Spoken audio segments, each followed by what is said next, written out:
Bem-vindas e bem-vindas ao Relações Internacionais em Minutos, o espaço onde a gente descomplica aqueles temas mais quentes, né, e às vezes bem complexos do cenário global. Exato. Aqui, a gente tenta ir direto ao ponto, de um jeito simples, fácil e direto. É isso aí. E antes da gente começar, aquele lembrete de sempre. Se curtiu o conteúdo, não esquece de dar o like, compartilha com quem possa se interessar.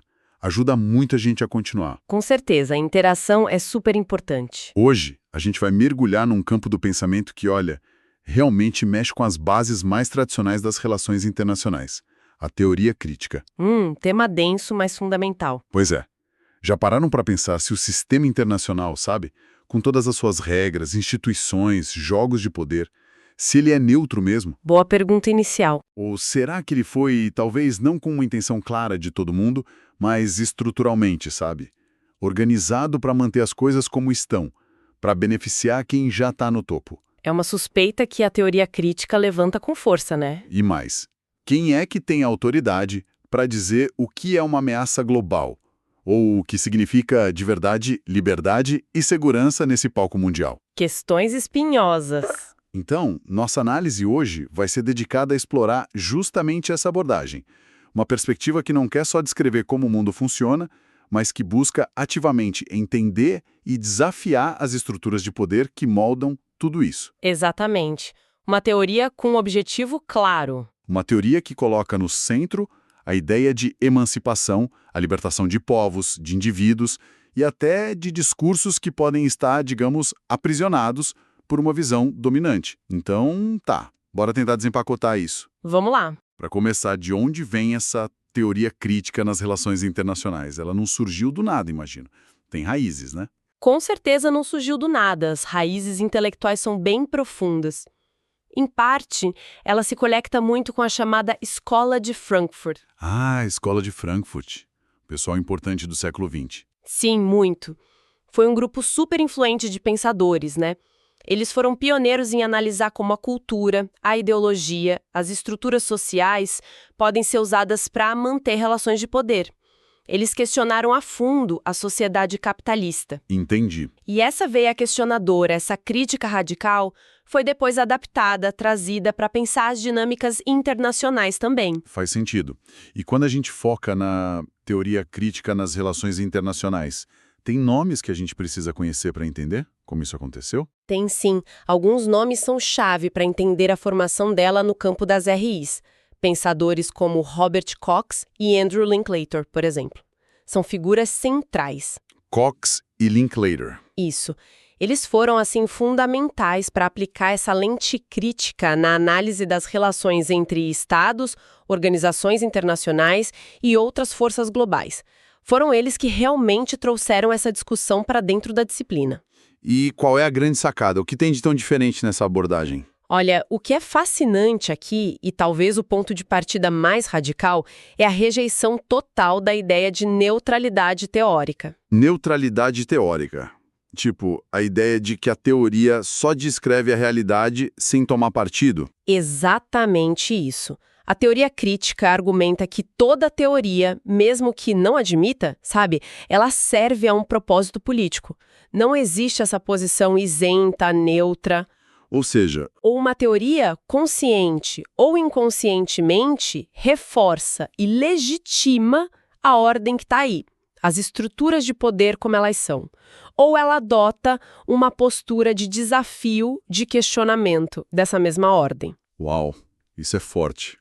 Quer dizer que não tem como só observar? Pela ótica da teoria crítica, não. É uma afirmação forte. Conhecimento é poder. E a teoria é uma forma de conhecimento com implicações políticas diretas. Não dá para separar. Isso realmente marca uma diferença enorme em relação a muitas outras abordagens em RI, né? Porque indica que a teoria crítica não está só interessada em mapear o como o mundo funciona. Não mesmo. Ela assume um compromisso ético e político com a transformação. Não é uma análise desinteressada, pelo contrário. É uma análise engajada. Engajada, exatamente, que busca ativamente identificar as raízes da opressão, da dominação, para, a partir daí, começar a pensar e promover caminhos para a emancipação. para construir um mundo menos desigual, mais justo. A gente mencionou o Robert Cox, e tem uma frase dele que é quase um mantra para quem estuda teoria crítica, né? Aquela: a teoria é sempre para alguém e para algum propósito. Ah, essa frase é clássica e potentíssima. Parece simples lendo assim, mas o que ela quer dizer no fundo? Quais as implicações disso? As implicações são enormes, porque essa frase, aparentemente simples, ela desmonta toda a pretensão de neutralidade científica nas ciências sociais, especialmente nas RI. Como assim? O ponto central do Cox é que mesmo aquelas teorias que se apresentam como puramente descritivas, sabe? Que dizem, tô só explicando o mundo como ele é. Sim, as teorias mais tradicionais, talvez. Pois é. Mesmo essas, na verdade, desempenham uma função política crucial. Elas ajudam a naturalizar a realidade, a fazer parecer que as coisas são assim mesmo, inevitáveis, e, por consequência, ajudam a perpetuar essa realidade. Entendi. Então, só descrever já é tomar um partido, o partido do status quo? Exatamente.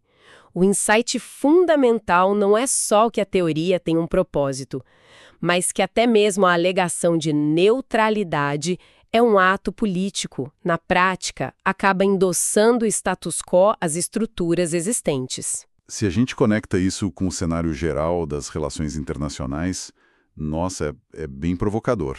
Muito, porque muitas teorias tradicionais focam em explicar a estabilidade, a ordem, as alianças, a guerra, quase como se fossem fenômenos naturais, sabe? Que surgem da tal anarquia internacional. E a teoria crítica diz que não é bem assim. Isso. Ela argumenta que essa suposta objetividade pode funcionar como uma cortina de fumaça, escondendo um apoio silencioso, tácito, às estruturas de poder estabelecidas, à distribuição desigual de recursos e influência que marca o sistema global. Entendido o ponto sobre a função política da teoria. Mas aí surge uma dúvida. Se toda teoria serve a um propósito e a neutralidade é uma ilusão, como a própria teoria crítica escapa dessa armadilha? Como ela justifica que a perspectiva alternativa que ela propõe é mais válida ou mais justa? Ela não estaria servindo apenas a outro grupo de interesses? Essa é uma excelente pergunta e é um debate interno e importante na própria tradição crítica. A resposta, geralmente, não é afirmar que encontraram uma nova verdade absoluta e neutra. Isso seria contraditório, né? Seria. A chave está mais em, primeiro, expor constantemente como o poder se esconde no conhecimento e na teoria. O objetivo é desmascarar como certas verdades se tornaram dominantes e a serviço de quem elas estão. Desconstruir, então. Isso. E segundo, a teoria crítica busca ativamente abrir espaço para vozes e perspectivas que foram historicamente marginalizadas. Ela assume um compromisso normativo, um compromisso ético explícito com a redução do sofrimento e da dominação. Então a validação não vem de uma suposta objetividade. Não. Vem mais da capacidade da teoria em iluminar caminhos concretos para a emancipação de grupos que são oprimidos. A validação é mais pragmática e ética do que puramente epistêmica, se é que me entende. Faz sentido. Então, o papel é duplo. Desvelar como conhecimento e poder andam juntos e, com isso, abrir caminhos para pensar o mundo de outras formas. Formas que não aceitem o presente como algo fixo e que inspirem a busca por futuros mais justos. Exatamente essa é a ideia. E qual seria o foco principal dessa análise crítica nas RI? Se a teoria serve a alguém e busca a transformação, para onde ela aponta a sua lente? Parece que o grande alvo é o próprio sistema internacional, né? E aqui é onde fica realmente interessante. A teoria crítica insiste que esse sistema, com seus estados, organizações, leis, não é um fenômeno natural. Precisamente. Esse é o ponto nevrálgico. A ênfase toda recai sobre a construção histórica e social do sistema internacional. Ele não caiu do céu, pronto. Foi feito por gente com interesses. Exato. Ele foi ativamente moldado ao longo dos séculos por interesses bem específicos e predominantemente pelos interesses das potências que tinham mais poder em cada período histórico. As regras do jogo, as instituições que hoje parecem tão sólidas, né? Tipo a ONU, a OMC, o próprio conceito de soberania. Que a gente estuda como se sempre tivessem existido. Pois é, mas tudo isso emergiu de processos cheios de conflito, de negociação e de relações de poder muito assimétricas. E o ponto crucial que a teoria crítica levanta é que essas estruturas, muitas vezes de maneira sutil, não intencional por todos os atores envolvidos, Sim, elas operam para manter e para reproduzir as desigualdades globais, para manter aquela divisão histórica entre norte e sul, entre centro e periferia. e a gente consegue pensar em exemplos concretos dessas estruturas e práticas que a teoria crítica coloca sobre essa lupa crítica? Com certeza, todas pensar em vários níveis. Por exemplo, Bom, falamos, obviamente, das próprias potências dominantes e como elas conseguem pautar a agenda global de acordo com seus interesses. Isso é o mais visível, talvez. certo? Mas também podemos olhar para as grandes instituições financeiras internacionais, o FMI, o Banco Mundial, as políticas de ajuste estrutural, as famosas condicionalidades que eles impõem para conceder empréstimos, por exemplo, Que tiveram impactos enormes em muitos países, né? impactos profundos e frequentemente muito desiguais nos países em desenvolvimento. Isso é um alvo clássico da crítica. Que mais? Os regimes de comércio internacional. As regras da OMC, por exemplo, a crítica aqui é que muitas vezes elas beneficiam desproporcionalmente os países já industrializados, dificultando a vida dos países que exportam produtos básicos. Entendi. E você mencionou até a linguagem. Sim, até a linguagem usada na diplomacia, nos documentos internacionais, ela não é neutra. Ela pode carregar em si pressupostos culturais específicos, geralmente ocidentais, e acabar silenciando outras formas de entender os problemas e de propor soluções. Nossa, isso vai fundo mesmo. Vai, todos os elementos, sabe? Quando a gente examina por essa lente da teoria crítica, eles perdem aquela aparência de neutralidade técnica, de serem só ferramentas de gestão. Eles passam a ser vistos como... Como veículos que refletem e, ao mesmo tempo, reforçam relações de poder desiguais. Eles incorporam certas visões de mundo, certos interesses econômicos e políticos, enquanto deixam outras possibilidades de lado, marginalizadas. E isso tudo levanta que tipo de questões? Que perguntas a teoria crítica nos força a fazer sobre o mundo? Ela nos obriga a fazer perguntas bem incômodas, na verdade. Perguntas que tocam no coração da política mundial. Tipo, quem, de fato, define as regras do jogo internacional? Com base em que critérios essas regras são criadas e por que a gente as considera legítimas? Boa pergunta. E mais, quais vozes, quais experiências, quais formas de conhecimento são valorizadas e ouvidas nos grandes fóruns globais? E quais são sistematicamente ignoradas, silenciadas ou até tratadas como irracionais, atrasadas, não científicas? Isso é crucial, a questão de quem tem voz. E talvez a pergunta mais direta de todas: quem, no fim das contas, se beneficia com a manutenção da ordem atual? Quem ganha e quem perde com o funcionamento normal, digamos assim, do sistema internacional? Perguntas poderosas. E nesse cenário de crítica profunda às estruturas de poder e de busca por alternativas, surge uma palavra que você já mencionou e que parece central para a teoria crítica: emancipação. Sim, é a palavra-chave. É um termo forte, mas é bom a gente esclarecer.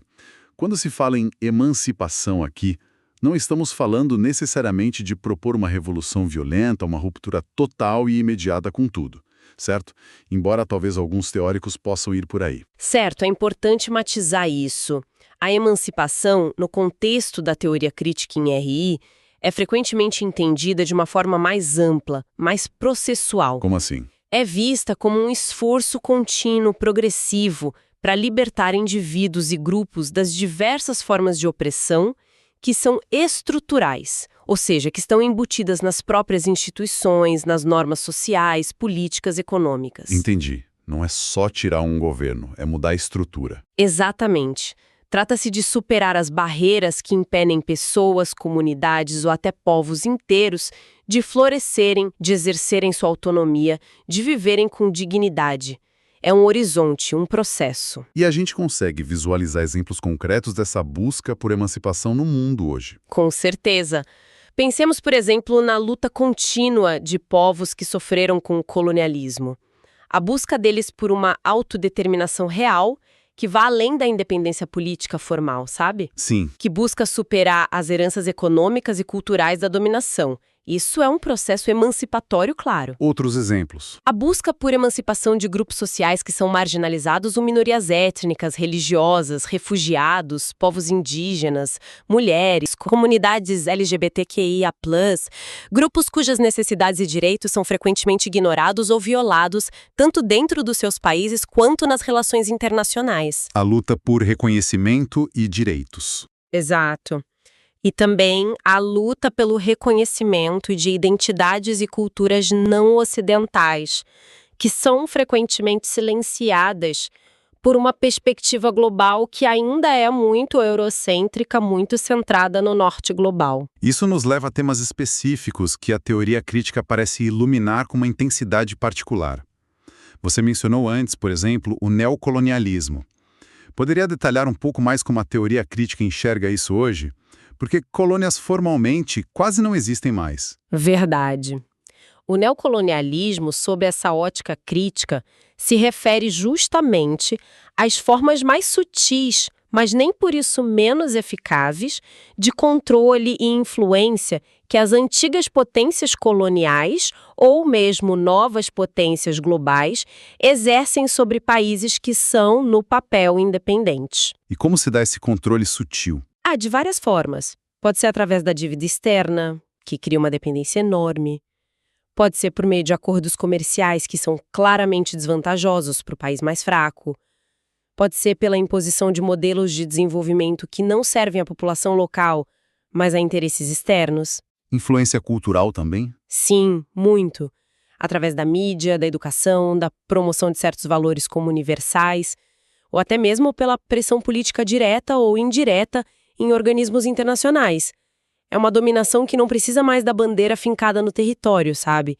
Mas que perpetua relações de dependência e desigualdade profunda. Entendi. É uma dominação mais econômica e ideológica, talvez? Em grande parte, sim, mas com consequências políticas bem reais. Além do neocolonialismo, outros temas que você mencionou como foco da teoria crítica são o racismo estrutural, a dominação de gênero e o silenciamento cultural. Como a teoria crítica aborda, por exemplo, o racismo nas RI? Muitas vezes a gente pensa em racismo como algo individual, né? Sim, e esse é um ponto crucial que a teoria crítica desafia. Ela argumenta que o racismo não é só uma questão de preconceito individual, de atitudes de pessoas. É algo estrutural, embutido nas próprias instituições e práticas internacionais. Como assim, estrutural? Quer dizer que as próprias regras, normas e o funcionamento normal do sistema podem produzir resultados racistas mesmo sem intenção explícita. Isso pode se manifestar, por exemplo, na forma como certas populações, geralmente não brancas, são construídas como ameaças à segurança internacional. A construção do ouro como perigoso. Exato. Nas políticas de imigração, que são frequentemente discriminatórias. Na hierarquização de culturas e conhecimentos, onde o conhecimento ocidental é visto como superior. Ou até na forma como a ajuda humanitária ou ao desenvolvimento é distribuída e condicionada, às vezes reproduzindo estereótipos. Então a crítica é que a própria ordem internacional tem um viés racial histórico. A teoria crítica busca expor exatamente isso. Como a própria ordem internacional foi historicamente construída sobre bases raciais ligadas ao colonialismo e à escravidão, e como isso continua a ter efeitos muito concretos hoje. E a questão de gênero? Da mesma forma, analisa como as estruturas de poder global são predominantemente masculinas, como a diplomacia, a guerra, a economia internacional são pensadas a partir de uma perspectiva masculina hegemônica.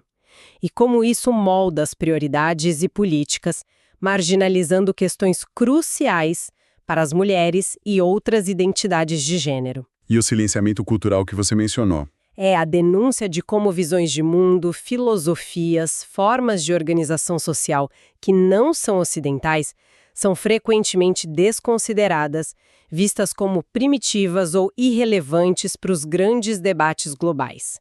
A teoria crítica luta para abrir espaço para essa diversidade epistêmica, para outras formas de saber e de ser no mundo. Certo. Exploramos bastante os fundamentos, os alvos da crítica, a meta da emancipação. Mas trazendo isso mais para a prática, para o dia a dia, como a teoria crítica nos ajuda a entender o que a gente vê no noticiário, os grandes desafios globais. Por exemplo, por que certas nações parecem ter uma vantagem quase que permanente em negociações importantes sobre clima, comércio, segurança? A teoria crítica oferece uma explicação que vai além do óbvio. Ah, eles têm mais poder militar, ou o PIB deles é maior. Sim, ela nos convida a ir além dessa superfície. Ela nos pergunta, será que as regras do jogo não estão viciadas desde o começo? Será que as normas, os discursos dominantes que todo mundo aceita, talvez não sirvam justamente para legitimar essa concentração de poder? Para fazer parecer que é natural ou merecido que alguns mandem e outros obedeçam? Então ela olha para a estrutura por trás do poder aparente. Exato. A teoria crítica sugere olhar para como as instituições foram desenhadas historicamente, para quem realmente se beneficia das regras atuais do comércio global, para como a própria linguagem que a gente usa para discutir segurança internacional já embute certas prioridades, geralmente as das grandes potências, e exclui outras preocupações. E a questão das narrativas que você mencionou. Esse é outro ponto muito relevante. Pense em como frequentemente a mídia e os discursos políticos constroem vilões e heróis internacionais de forma bem padronizada, ou como definem certas situações como crises humanitárias que exigem intervenção externa, enquanto outras são ignoradas. Sim, isso acontece muito. A teoria crítica nos instiga a perguntar: quem está contando essa história? Com que intenção? Quais interesses essa narrativa serve? Como ela justifica certas ações, tipo sanções econômicas, intervenções militares, e ao mesmo tempo deslegitima outras perspectivas ou soluções alternativas que poderiam vir dos próprios locais afetados? Ela ajuda a revelar a política por trás da forma como a gente entende os eventos globais. É como tirar um véu, né? Ver o que está por trás da notícia. Exatamente. É desenvolver um olhar crítico sobre a própria informação que recebemos. E talvez um dos aspectos mais impactantes que você já tocou seja a abordagem da teoria crítica à persistente desigualdade global.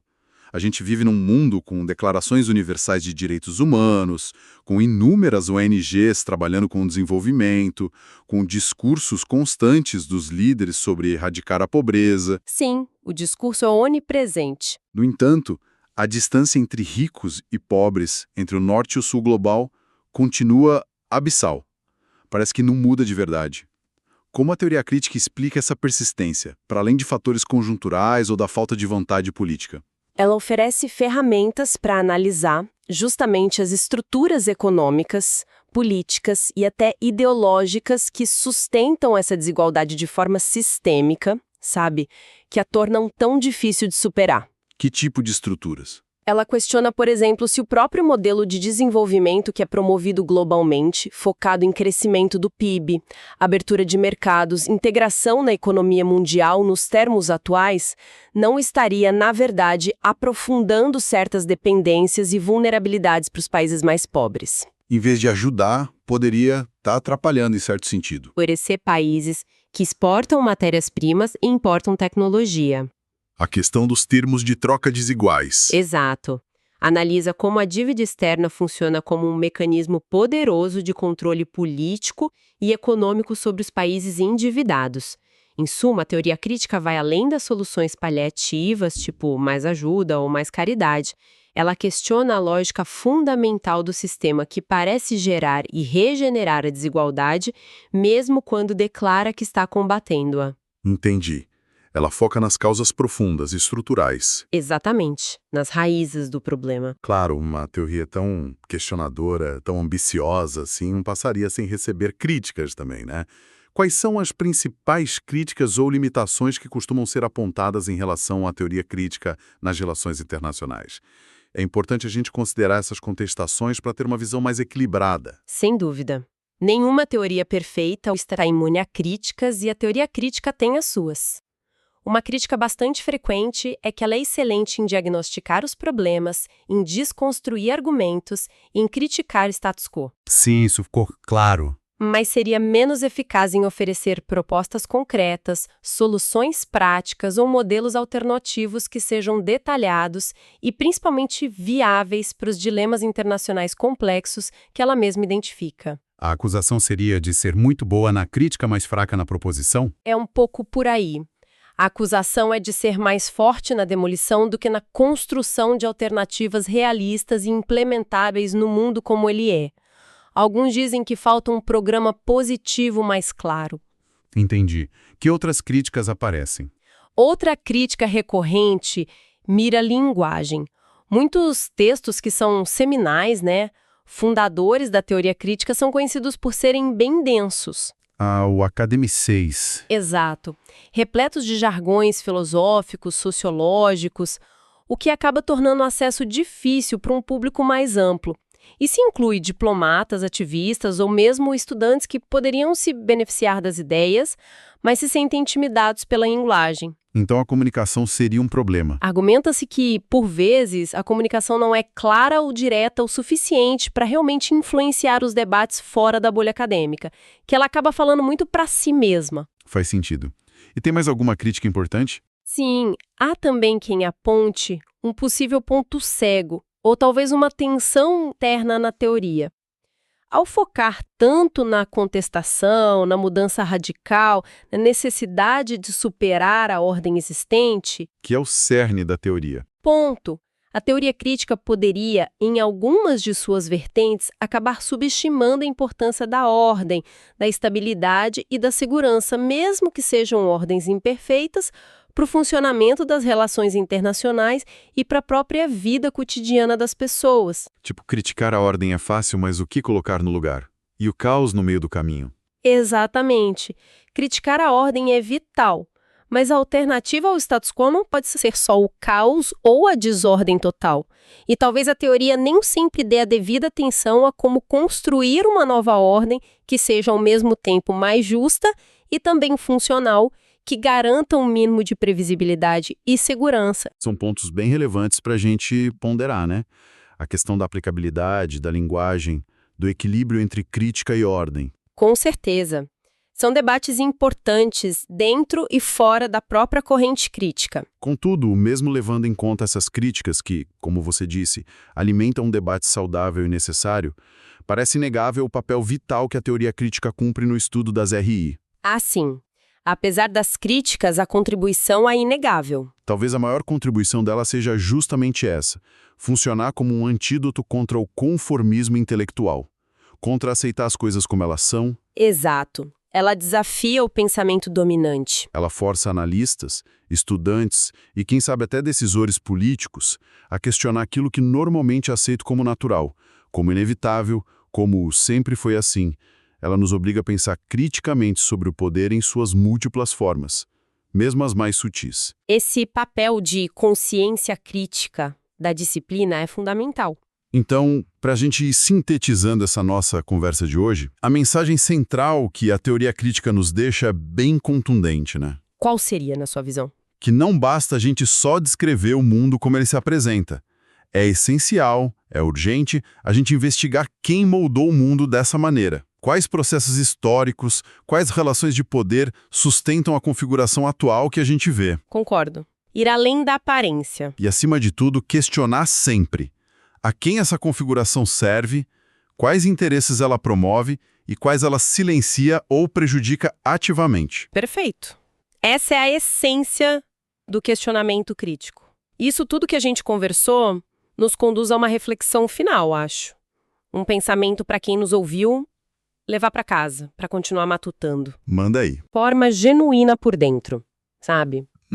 Desenvolver isso. Será que é possível tornar essas estruturas, a ONU, o sistema financeiro, as regras de comércio, substancialmente mais justas, mais equitativas, mais inclusivas, através de ajustes graduais, de mudanças incrementais, feitas dentro da lógica que já existe? A famosa reforma do sistema. Exato. Ou será que as raízes da desigualdade e da dominação estão tão profundamente fincadas nessas estruturas, na própria lógica delas, que somente uma transformação mais radical, mais profunda em seus fundamentos, poderia realmente abrir caminho para um cenário de emancipação global? Uma pergunta difícil. Reforma ou revolução, em outras palavras. É uma forma de colocar assim. Até que ponto o sistema se deixa reformar para ser mais justo ou ele é inerentemente resistente a isso? Fica a pergunta no ar, né? Um excelente ponto para reflexão. E conectando diretamente com isso que você trouxe, a gente lança a pergunta para o pessoal que nos acompanhou até aqui. O que fica para pensar é justamente isso. O sistema internacional atual é reformável ou ele é irreformável? Boa pergunta de engajamento. Existe espaço real para mudanças significativas que alterem de verdade as dinâmicas de poder dentro da lógica atual? Ou seria preciso a gente começar a pensar em algo fundamentalmente diferente?